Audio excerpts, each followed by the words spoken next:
Hello friends, welcome to our discussion of what if parameter.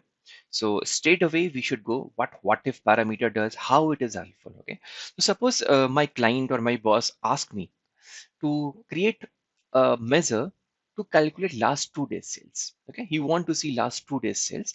So I created a measure. If you come here, I can see my measure. This is a measure which calculates last 2 days sales. I use a simple dates in period function, which is helpful for creating a window of dates for me. But here agenda is not to discuss dates in period. Our agenda of discussion is what if parameter. So where it is useful. So in this parameter, in this measure, there is a parameter known as -2. If you can see that there is a parameter -2. Minus simply means that you want to go backward in time or you want to go forward in time. If you put minus here, you will go backward in time. And if you put plus here, you will go forward in time. So as we are talking about, I want the sales of last 2 days. So I want to go backwards. That's why minus sign has been put here. The major factor here is this 2, the number 2, which is available, the parameter 2, which is available. Okay. It is telling me, give me last 2 days sales, including today in the current context. Okay, so simple. This is the thing. This parameter is telling me, suppose I want to say you please calculate last 3 days sales. I will just change this 2 to 3. As simple as that. I will just change it 2 to 3. Somebody says please make it 4 days sales. Fine, I will just make it 4 and it will work for me. Okay. For example, I've created last 2 days sales. So it has been created. Let me execute the text code. Okay, let me close it and let me drag it in my table visual. Okay, now we can easily see that our date table is starting from 14/8/2019 and this is the sales on 14/8. And this measures calculate last 2 days sales. Okay, so as our starting date is 14/8/2019, we don't have earlier days sales. So my last 2 days sales will be nothing but today's sales plus yesterday's sale, which is nothing. So it will be same as today's sales only. If we move to the next date, 15/8, so now I need the sales of both the days and add together. That is 15 and 14. So 15 sales is 229,550. 14 dates is 1820. So when we check last 2 days sales, it will be sum of these two, which is appearing here. When I move to the 16, then what will happen? It should give me the sales of again last 2 days, including today. So again, the sales of 16 and 15 it needs. So it will see here 203646 and 15 days is 229. So these will be added together and get a sales of last 2 days. Similarly, now suppose you have created your report and everyone is fine. Now your boss says, please give me the sales of last 7 days. Give me the sales of last 15 days. Give me the sales of last 18 days. I want to see.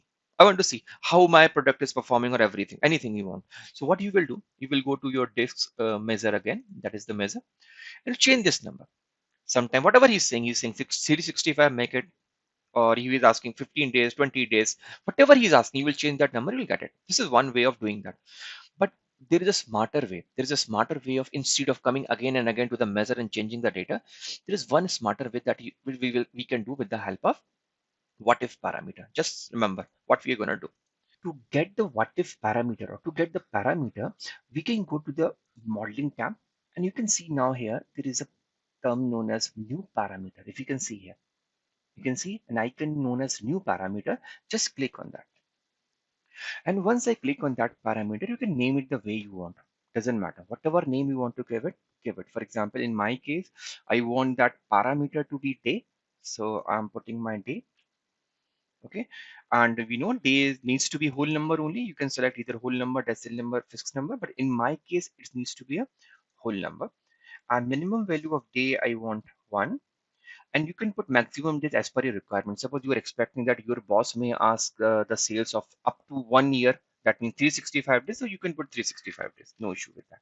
Okay, and we want increment of 1, whatever you want to set, you can set it up, and different value I'm setting 1. Okay, and ensure that you click on add slicer to this page. So by that way, automatically a slicer will be created and placed in your report view. So let me click on OK.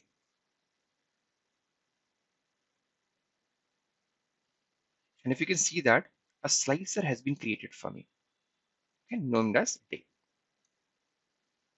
Okay, a slicer has been created for me, which is known as day. If I can move it, you can see the values are changing. So it will give me values from 1 to 365. Okay, Okay, so once you create that what if parameter, then what will happen is that a table will be created for you. Okay, with the same name that you have given to the parameter. We gave the parameter the name to be day. So same name has been given to the table, and the expression for creating a table has been shown here. This is the name expression which has been used here. Although it has been created automatically by what if parameter, you can manually create this table by simply saying that generate numbers from 1 to 365 within a range of, generate numbers from 1 to 365 with the increment of 1. You can manually also create using the same expression. Now within some same table, there is a column which has been created known as day. Means it's a one column table. The column name is day, and it is having values from 1 to 365. Beside that column, a measure has been created known as day value. We come to that. So if you want to see that table, you can go to your data view and click on day table. So you can see that there is one column only. There is only one column which has been created here. Okay, and it's ranging from 1 to 365. Numbers are 1, at the bottom 365. Now similarly, we have a measure known as day value, which is having a very simple function known as selected value. And within that, our column name of the table has been passed. And this is the value if it is not written in the single value. Means what selected value says that if this particular column in the current context is having only single value, within the current context, if this particular column is having only a single value can be anything like 1, 2, 3, 12, 13, 14, any single value it is having, then it will return that value. Otherwise, it will return the value that you have mentioned here, that is 1. Okay, it will return the value that you have 1. So what is happening? Day value will be having the value if its column is having a single value. If it's not having a single value, it will take the value to be 1. As simple as that. Okay, so now let us take to the report view and understand things better. Now what I'm doing, I'm dragging a card visual here. I'm dragging a card visual. Okay, this is the card visual I'm taking. And in this card visual, I'm dragging my measure which has been created, known as day value. Okay, so now we can easily see that whatever value of the column will be selected from the slicer. Whatever value of the column will be selected from the slicer, see, we are selecting.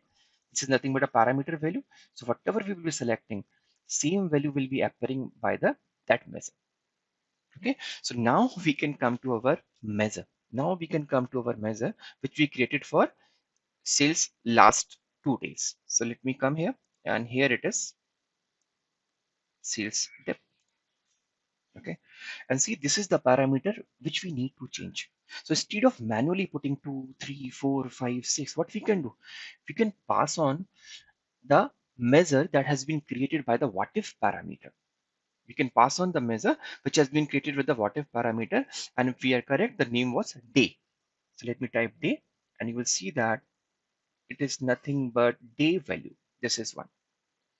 The table name was day, and this is the measure that you are getting. This is the column name, which is the created. This is the measure name. Okay, selecting. So this is the table name which has been mentioned before the measure, and it's not recommended to have that. So I'm removing the table name in front of the measure. Now what will happen? Whenever we will change the value of slicer, okay, then whatever value the slicer will be mentioning, for example, I selected 1. So in place of this measure, you will get the value 1. Okay, because this measure will return the same value that slicer is selecting. Suppose I move that slicer to 2, then I will get 2 here.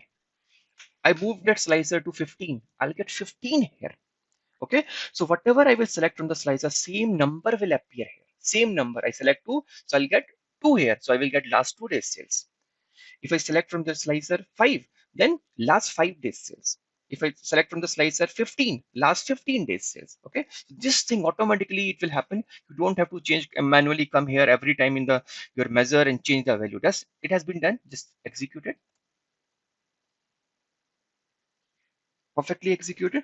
And let me give you a small example. Let me make it 2. Just make it 2. And you can see the selected value measure is showing me 2. So same value will be passed in my measure. And now I'm getting last 2 days sales here. You can check it. These two sum together, value coming here. These two sum together, value coming here. These two sum together, value coming here. Now somebody says, now boss says, no, please show me last 3 days sales. Just change this number to 3.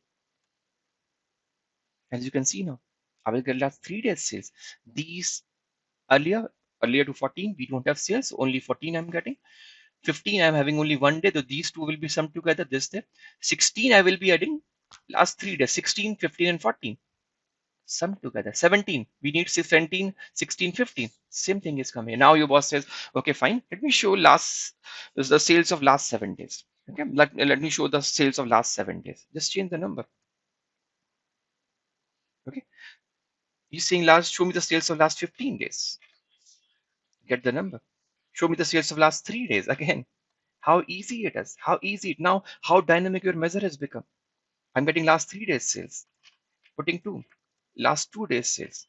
Okay. So easily we can use it, and hopefully it will help you in creating your measures dynamic. Thanks everyone.